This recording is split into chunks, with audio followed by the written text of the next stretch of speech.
어떻게 하시겠습니까? 만약 당신이 25년간 고아원에서 자랐는데 어느 날 갑자기 국내 5대 재벌가의 유일한 상속자라는 사실을 알게 된다면 오늘 들려드릴 이야기는 실화를 바탕으로 재구성한 드라마틱한 출생의 비밀입니다. 배달 아르바이트로 하루하루 생계를 이어가던 한 청년이 DNA 검사 한 번으로 인생이 180도 바뀌게 되는데요. 하지만 그를 기다리고 있던 건 화려한 재벌가의 산만이 아니었습니다. 목숨을 위협하는 음모와 배신 그리고 선택의 기로. 과연 그는 어떤 결정을 내렸을까요? 영상이 도움이 되셨다면 좋아요 버튼과 구독 그리고 알림 설정까지 꼭 부탁드립니다. 여러분의 작은 관심이 더 좋은 콘텐츠를 만드는 큰 힘이 됩니다. 그럼 지금부터 시작하겠습니다. 프롤로그 25년 전의 비극. 2000년 12월 24일 크리스마스 이브. 폭설이 내리는 고속도로에서 끔찍한 사고가 발생했다. 한국 5대 그룹 중 하나인 대양그룹 회장 최만석의 외아들 최민준 부부가 탄 차량이 빙판길에 미끄러져 트럭과 정면 충돌한 것이다. 현장에 도착한 구조대는 차량 뒷좌석에서 기적적으로 살아남은 생후 6개월 된 아기를 발견했다. 하지만 혼란스러운 상황 속에서 신원 확인 서류가 소실되었고 아기는 무연고 고아로 분류되어 인근 사랑의 고아원으로 보내졌다.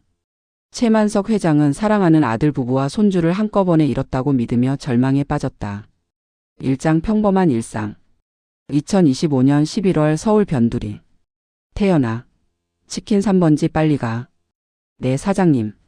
강태연 25은 헬멧을 쓰며 오토바이에 올라탔다. 고아원에서 자란 그는 고등학교 졸업 후 여러 아르바이트를 전전하다 지금은 치킨집 배달원으로 일하고 있었다. 낮에는 편의점, 밤에는 배달. 쉼없이 일해도 원룸 월세를 내기 빠듯한 생활이었다. 형, 오늘도 고생했어. 작은 원룸에 돌아온 태연을 반긴 건 고아원 동생 지수 20이었다. 대학에 다니는 지수의 등록금을 태연이 대주고 있었다. 괜찮아. 너는 공부나 열심히 해. 형은 언제 쉬어? 너무 무리하는 거 아니야? 곧 나아질 거야. 내가 편의점 정직원 될 수도 있대. 하지만 태연 자신도 그 말을 믿지 않았다. 25년간 이렇게 살아왔고 앞으로도 그럴 것이다. 부모도 가족도 없는 자신에게 주어진 운명이라고 생각했다. 이장 운명의 전화. 일주일 후 태연은 고아원 원장 선생님의 긴급 연락을 받았다. 태연아, 지난주에 했던 골수 기증 검사 기억나지? 네, 백혈병 환자 돕는 거요. 그게 DNA 검사 결과가 좀 특이하게 나왔대. 큰 병원에서 다시 한번 검사 받아보라는데. 태연은 대수롭지 않게 생각하며 강남의 한 대형 병원을 찾았다. 하지만 그를 기다리던 것은 상상도 못할 광경이었다. VIP 진료실에는 정장 차림의 중년 남성들과 70대로 보이는 노신사가 앉아 있었다. 노신사는 태연을 보자마자 눈물을 글썽이며 떨리는 손으로 그의 얼굴을 쓰다듬었다. 민준아, 우리 민준이 닮았어. 너무 닮았어. 저기. 누구세요? 옆에 있던 변호사가 서류를 건넸다. 강태연 씨 DNA 검사 결과입니다. 99.99% 확률로. 최만석 회장님의 친손자이십니다. 태연의 머릿속이 하얘졌다. 3장 숨겨진 진실. 최만석 회장의 집무실. 사설탐정 김대식이 25년간의 조사 결과를 보고했다. 회장님, 사고 당일 병원 기록을 다시 추적했습니다. 당시 혼란 속에서 아기의 신원 서류가 분실되었고 담당 공무원이 무연고 고아로 잘못 분류한 것으로 보입니다. 25년. 내 손주가 고아원에서. 최만석은 주먹을 불끈 쥐었다. 그동안 손주는 아무도 돌봐주지 않는 환경에서 홀로 살아남았던 것이다. 더 큰 문제가 있습니다, 회장님. 뭔가? 회장님의 조카들. 최진혁 상무와 최수연 이사가 움직이고 있습니다. 손자가 나타난 것에 대해 매우 불편해하는 눈치입니다. 최만석의 표정이 굳어졌다. 자신에게 자식이 없다고 판단한 조카들은 그동안 대양그룹의 차기 후계자로 경쟁해왔다. 그런데 갑자기 진짜 상속자가 나타난 것이다. 사장 2개의 세계. 제가 재벌 손자라고요? 태연은 며칠째 현실을 받아들이지 못하고 있었다. 최만석은 그런 손주를 안타까운 눈으로 바라봤다. 태연아, 아니. 민우야. 내 원래 이름은 최민우란다. 전 강태연이에요. 25년간 그렇게 살아왔어요. 알아? 하지만 넌 내 유일한 혈육이야. 대양그룹의 정당한 상속자고. 전 배달이나 하는 사람이에요. 회사 경영 같은 건 모르는데요. 최만석은 태연의 손을 꼭 잡았다. 천천히 배우면 돼. 할아버지가 다 가르쳐 줄게. 그동안 못 해준 것들 다 해주고 싶구나. 태연은 혼란스러웠다. 한편으론 가족이 생겼다는 것이 기뻤지만 다른 한편으론 자신과 너무 다른 세계가 두려웠다. 오장 보이지 않는 적. 대양그룹 본사 회의실. 큰아버지가 미쳤어. 어디서 굴러온지도 모르는 애를 후계자로. 최진혁 45 상무가 책상을 쳤다. 옆에 앉은 동생 최수연 42 이사도 마찬가지로 불만이 가득했다. DNA 검사 결과가 나왔잖아, 형. 조작할 수도 있지. 그 애가 사기꾼일 수도 있어. 그럼 어떻게 할 건데? 최진혁의 눈빛이 차갑게 변했다. 당연히 없애야지. 한편 태연은 할아버지의 권유로 대양그룹 본사를 방문했다. 고급 양복을 입었지만 어색하기만 했다. 직원들의 수군거리는 소리가 들렸다. 저 사람이 회장님 손자래. 고아원 출신이라던데? 겉모습만 봐도 티 나네. 우리랑 다른 세상 사람이야. 태연은 주눅이 들었다. 이곳은 자신이 속할 곳이 아니었다. 6장 첫 번째 시험. 태연 씨 이번 주 전략기획팀 회의에 참석해 보시겠어요? 비서실장 박민수가 제안했다. 태연은 망설였지만 거절할 수 없었다. 회의실에는 임원들이 가득했다. 최진혁 상무가 의미심장한 미소를 지으며 태연에게 질문을 던졌다. 태연 씨, 우리 그룹의 주력 사업이 뭔지 아세요? 잘. EBITDA가 뭔지는 아시나요? ROE는요? 태연은 아무 대답도 할 수 없었다. 주변 임원들의 비웃는 표정이 느껴졌다. 회장님, 죄송하지만 이 친구에게 그룹을 맡길 수는 없을 것 같습니다. 최진혁이 최만석을 향해 말했다. 하지만 최만석은 조용히 대답했다. 진혁, 너도 처음엔 아무것도 몰랐어. 태연이도 배울 시간을 줘야지.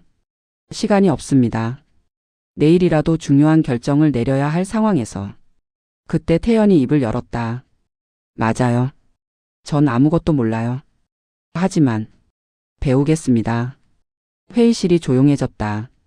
전 25년간 혼자 살아남았어요. 그것보다 어려울 순 없을 거예요. 실장 암습.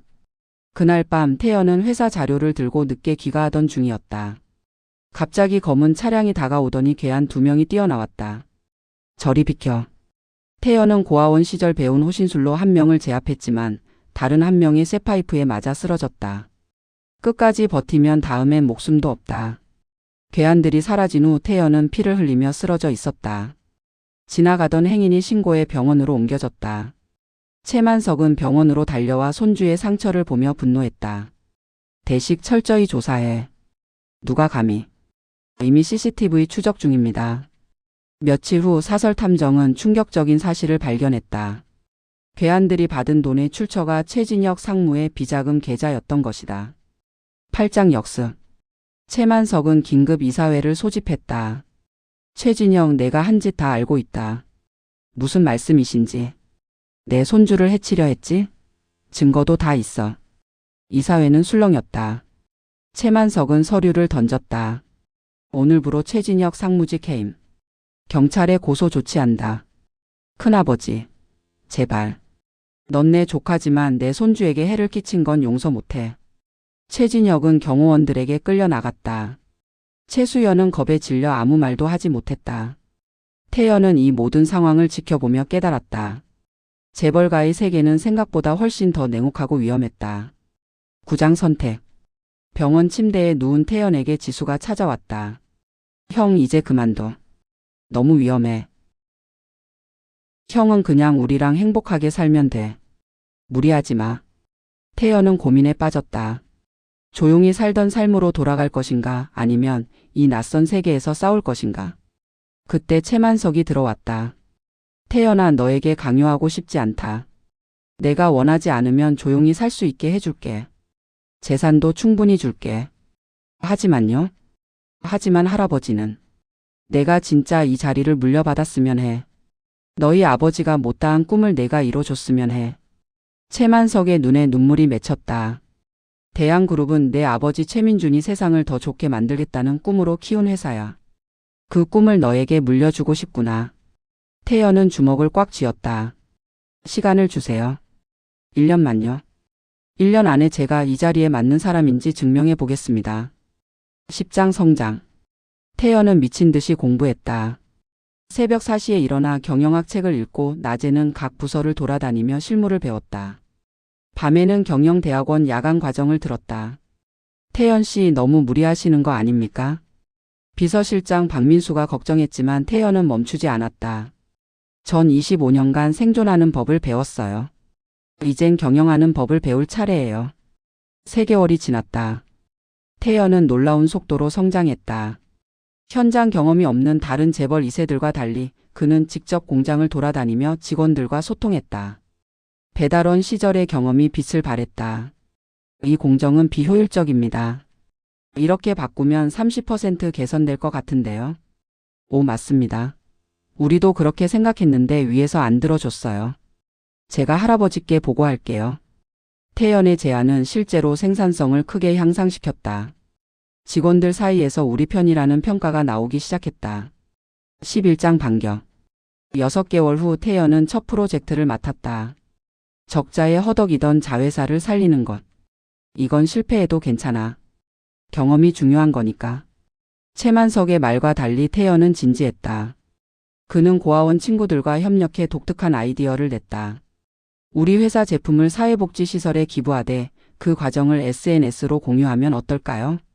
단순 기부가 아니라 스토리를 만드는 거죠.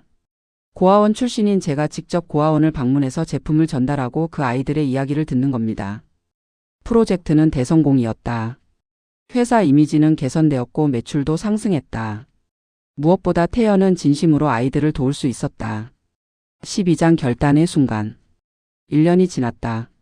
이사회에서 최만석이 선언했다. 강태연 아니 최민우를 대양그룹의 정식 후계자로 지명합니다. 반대하는 이사들도 있었지만 태연의 1년간의 성과는 부정할 수 없었다. 하지만 회장님 아직 경험이 부족합니다. 그래서 나와 함께 일하면서 배우는 거요. 5년 후 정식으로 그룹을 맡길 겁니다. 태연이 일어나 인사했다. 최선을 다하겠습니다. 하지만 한 가지 조건이 있습니다. 조건? 제 이름은 강태연으로 유지하고 싶습니다. 그리고 고아원 출신이라는 것을 숨기지 않겠습니다. 회의실이 술렁였다. 저는 25년간 강태연으로 살았고 그게 제 정체성입니다. 고아원에서 배운 것들이 저를 여기까지 오게 했습니다. 최만석은 미소를 지었다. 좋아. 내 마음대로 해라. 넌 이미 훌륭한 리더야. 1년 후. 태연은 사랑의 고아원 신축 건물 개관식에 참석했다. 대양그룹이 전액 지원한 최신식 시설이었다. 형, 정말 멋있어. 지수가 달려왔다. 이제 대학을 졸업하고 대양그룹에서 일하고 있었다. 너도 고생 많았어. 장학금 프로그램 준비는 어때? 완벽해. 이제 더 많은 친구들이 형처럼 꿈을 이룰 수 있을 거야. 태연은 고아원 아이들을 바라봤다.